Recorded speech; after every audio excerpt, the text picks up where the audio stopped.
Welcome back once again to the Imaginary Gallery. It is TJ, your host, and we are here to discuss more narcissist trash talk. I'm referencing and using as a guide a book I mentioned once before by Thomas Sheridan called Puzzling People, The Labyrinth of the Psychopath, and we've already covered Psychopath or other Cluster B. We're not capable of diagnosing necessarily, but we do know when it's Cluster B toxic flavored, and that's what this applies to. Like I said before, no need to get hung up on terms, because for example, when I was researching this phenomenon, I would be dealing with such a creature, and I'd come across one of the words and think, this is a sociopath. And I would be searching sociopath. And then later I'd think, but wait, there's another one. This is a psychopath. And I'd look that up and think, but that sounds like the other one. And that's not it. It's a narcissist. Oh, and the traits overlap. It's like a cold, a flu, and pneumonia. It's one of the three, but regardless, they're sick. Does it matter which one you properly label it as? No. So I just figured I would cover some very interesting parts of the very first section of Thomas's book. The only complaint I have with the book is my copy seems to be missing a table of contents, which makes it difficult to find the specific parts I'm wanting, but I wouldn't blame the author for that. This must be an old edition. One thing that I think, at least for me, really helped put things into perspective, especially after dealing with so many of these creatures. If you think of it this way, it can make a little bit more sense for you. Because remember, you've been brainwashed by being mirrored by a stranger who's pretended to be just like you, but then later did things you'd never think of doing, so you're lost thinking, well, I thought I knew what I was dealing with, but I'm not like that. First is taking care of business. Contrary to popular assumptions or beliefs, these creatures rarely have a physically sadistic or vindictive malice which is directed against you personally. Like when you've been discarded by one or you finally figured out what one has done, you may think, how could someone be so mean to me? Why? What? And we think, because we all are our own person, and we sometimes tend to think that if we're involved in something that it has to do with us. I met this person and this happened. Well, how could he do that or she do that? Is that with these creatures, whatever you went through with them is just business. You had something that this creature wanted, and they went after it. That's about it. You, of course, are a real person, thinking that when you opened yourself up this way and that way and decided to open a little bit more and they stuck around, you thought, oh, this person's really liking me. No, this person was taking care of business. They could have wanted anything from your money, could be your sexual organs, your vote, or your position, or taking your position at your workplace away from you, getting married to you or pregnant by you for no other reason than they needed a place to stay and thought, well, if I can become pregnant, then if it tries to leave me, well, I can say, how could you turn your back on your own child? Manipulation. I mean, these are all just examples of the various reasons these creatures utilize. Plus, there's a rush of power that they've enjoyed when they have you fooled and psychologically disorientated. Thomas Sheridan's advice here is to avoid such creatures. Well, the trouble? Avoid them. However, sometimes the demon has already knocked upon your door and you've already invited it in. So that changes things. Sheridan says to deal with this experience as best as you can and then move on. From this encounter, in the long run, you will get something from this experience, but only if you fully understand exactly what you were dealing with. One must also keep in mind that many people often do go into long-term relationships with these cluster B monsters because they turned a blind eye to certain red flags, guilty, that were present during the relationship or the involvement. And he's not trying to downplay the trauma of innocent victims who may have been slowly lured into this horrific labyrinth over several years. It's a very common experience. It's essentially the hallmark of the psychopath or the other monsters, with the patience to mind control the victim in precise incremental stages through a seesaw effect of cruel/loving performances. Love/hate. However, even in these cases, the targets many times know deep down inside that they should leave, but they end up making complex excuses to themselves as to why they should not, which I know that's partially related to the hooks that are sunk into you, the love bombing, and the first impressions, which many of us are tempted to believe was real, and that if it strays, we think, oh, I just have to behave right so we can get it back to where... No, but we don't know this. We think it. We believe it, but it's not right. Sheridan asks us, what prevents the target from ending the relationship? There's a profound moment of realization that all victims of these monsters have to reach in order to fully recover from the experience. It wasn't the target or victim's fault they became ensnared to begin with, though many will admit that they did stick around a little bit longer than they should have. Guilty. Sheridan's coming from a viewpoint that either consciously or unconsciously we do invite these monsters into our lives. There's a reason for it and a lesson for us to learn. And he tells us we need to evolve both psychologically and emotionally as individuals and as a society.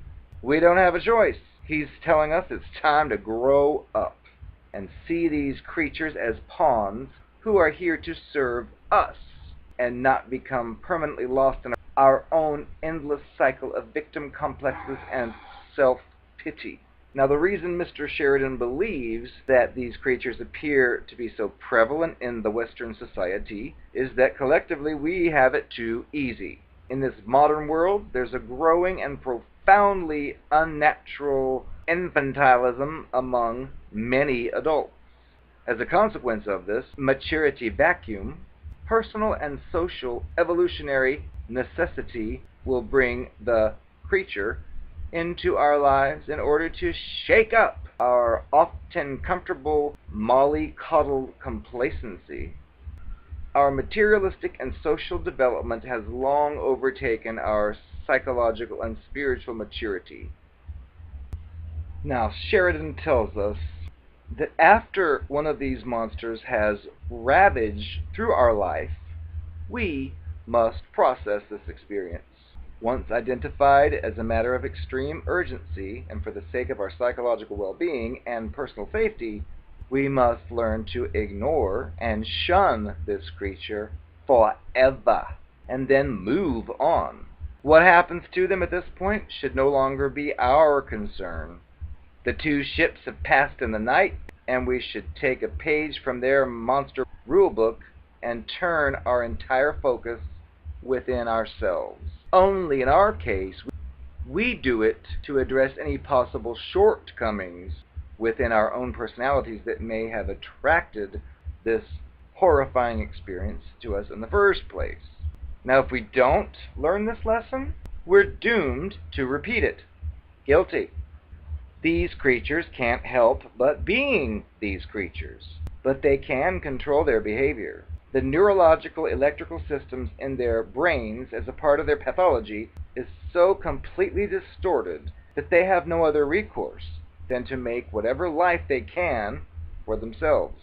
However, he states that they do know right from wrong, and this knowledge makes them powerful because they know what's right, they know what's wrong, but that doesn't mean they follow it, which means if you have told them what you think is right and wrong and they've pretended to believe it, they know exactly what to do that's wrong, that will throw you over the edge.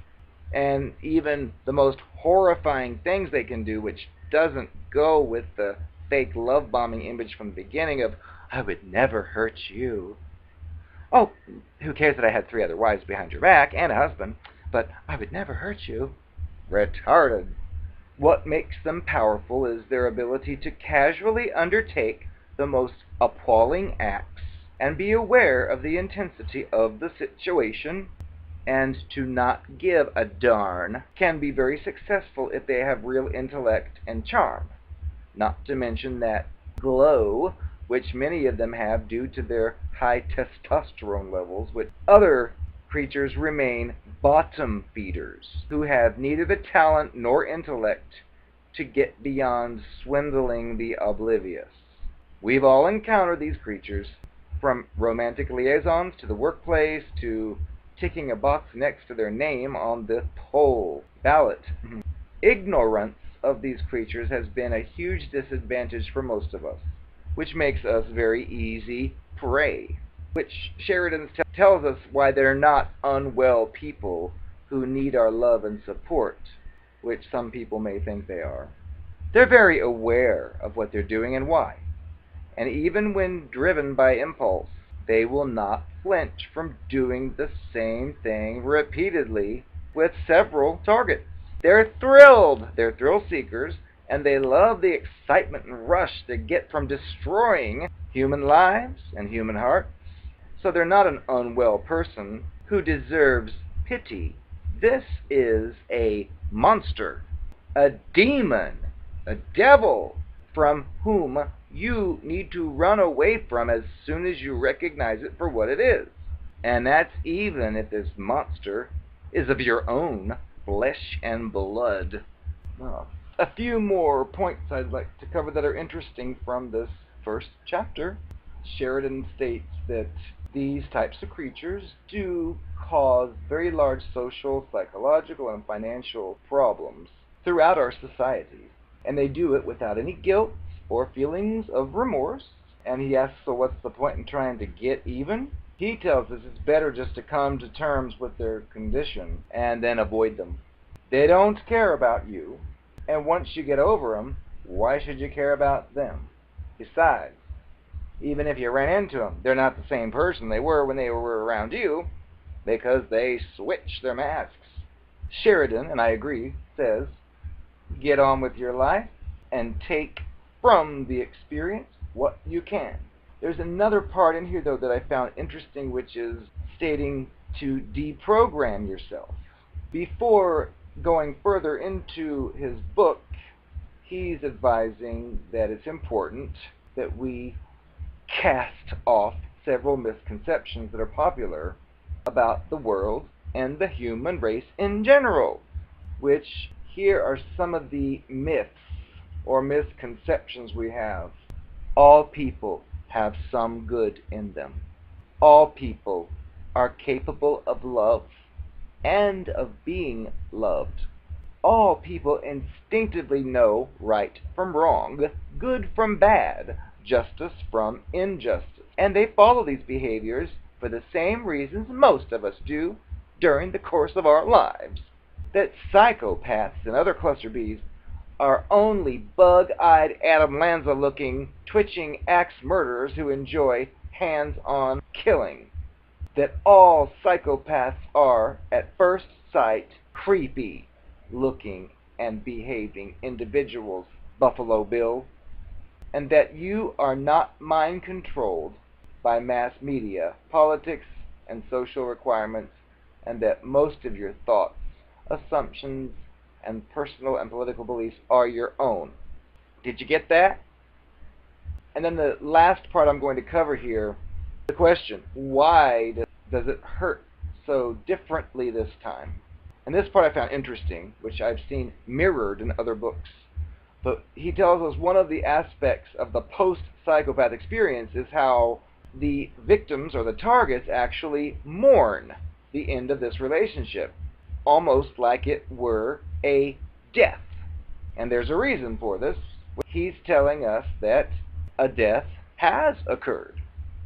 The fake persona that was manufactured to work you has been killed off by the creature who invented it. And many times they'll try to tell you that you killed it off, which is a projection. People who emerge from one of these relationships also ask themselves why this could be so traumatic. It seems like emotional rape. Everybody's been dumped, but people usually get over it in time. But with these types of creatures, it is many times very hard to express how different it feels. Sheridan goes on to tell us in the early days of the relationship, the psychopath played on the victim's nurturing and parental needs with the little boy or little girl lost routine, stirred up deep-rooted feelings of parental obligation within the target. When this is applied to adults who have no children of their own, the consequences can be horrifically and emotionally compulsive after this creature decides not to play the game anymore. Companion personas are also utilized for financial gain by these predator people who target elderly people living alone. Agencies who provide careers for elderly clients often have to go to extreme lengths in order to weed out the psychopaths who use the profession to find targets. This is a huge problem for these agencies. So these creatures will seek out elderly persons with no family. And yes, personally I have witnessed, as far as the little boy / girl lost, you've got this person who's doing all that love bombing crap, which kind of feels wrong or feels awkward, and you also think, well, maybe this person really believes it, and then you see the little boy / little girl lost routine, and then you feel sorry for them, kind of like, oh, this poor thing, it's just a child.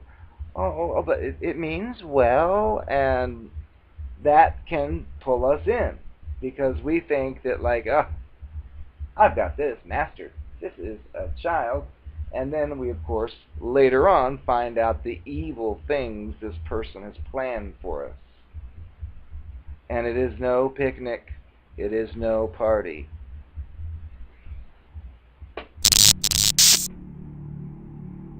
I am the Narcopath, here to give you a few more confessions.